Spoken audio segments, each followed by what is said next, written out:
النهاردة حابة اخدكم معايا في سفرية صغيرة واحكي لكم عن تجربتي وانا بحاول ارسم خلال السفرية دي. قبل ما اسافر كنت بجهز ادواتي.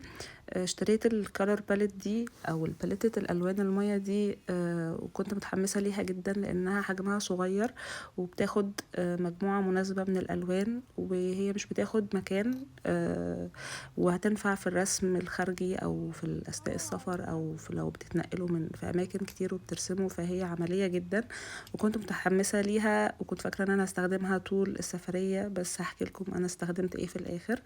انا ما كنتش واخدة مجموعة ادوات كتيرة، خدت مجموعة من الوان الخشب المفضلة بالنسبة لي وقلم حبر وكتر ولزق، وطبعا خدت الالوان المية ومعاها فرشة بتتملي مية عشان تبقى سهلة في الاستخدام.